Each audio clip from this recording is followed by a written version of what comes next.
What do you look back at and say? Yeah, I think there's a couple things. I think number one, you got to get them off schedule a little bit. You know, if they get chunk plays on first down, that's when they get their tempo really rolling.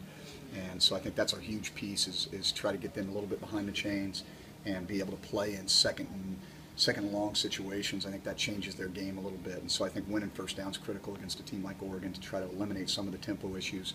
I think penetration with the defensive line, a lot of their run game is lateral.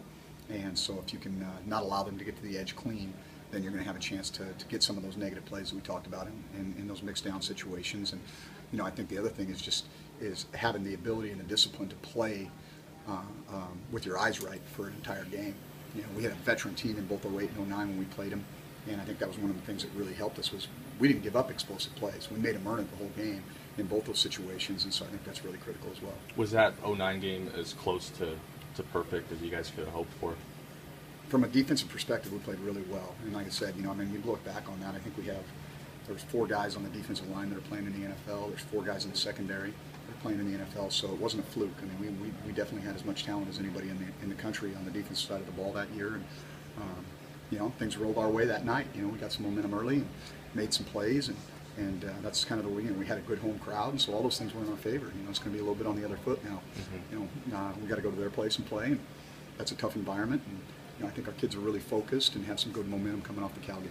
How important has it been, the pass rush you guys have gotten just from your front four, not having to dial up a ton of blitzes? Yeah, that's obviously a really, really critical piece. The more that we can especially protect our back end against a team like Cal in particular last week, when we're able to get pressure with 4 and even sometimes 3 guys, that's the ideal situation for us. Are there any similarities to the Boise team that went there and your guys in terms of personnel and maybe what you guys are trying to do? You talked about all the NFL guys there. It seems like there's a lot of talent on this defense right now. Yeah, I think our front seven is very similar to theirs, so we may have a little bit more talent at linebacker here than what we had on that team in 2008 and 2009. But I think the same mentality in terms of the way they go to work and the way they prepare. They practice with great energy, and they've been playing with the same great energy. And identity. How would you kind of describe the identity right now of the front four and the front seven, just especially coming off such a great momentum builder and confidence booster in the way you guys played Saturday? I think the thing that's most impressive to me about their identity is it's next play, next rep in practice, next game. You know, they're not patting themselves on the back right now, nor should they be. You know, we're focused on Oregon and not what happened last week, and that's been really impressive to me. It's a very mature group. I think they understand that, and they have high expectations for themselves, and it's a fun group to coach because of that. They're going to be more critical of themselves in a lot of respects than we are even as coaches. And you know, being a Northwest guy, what's your appreciation of this particular rivalry? Yeah, I mean this is a critical one for both programs in terms of, you know, you talk about just the recruiting part of it. Just you look at we're all kind of going after the same guys here, and so if we can create some momentum and you know, get after them, then you know, maybe we've got something we can talk about when we get into those homes in January and December.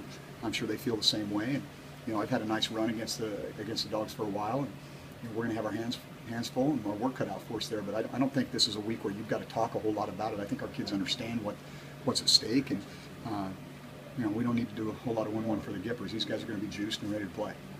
Some teams have had success, Coach, getting to the Oregon quarterback this year. Your team is one of the sacks leaders in the nation. It looks like a good matchup on paper. Yeah, no, I think I spoke about this earlier, but you know, you don't get the opportunity to rush the passer unless you win on first down against this team, and so a lot of it comes down to us either creating negative plays or limiting gains on first down, so they can't get into their tempo and they can't get into a situation where they can attack us vertically. And so we like the matchup.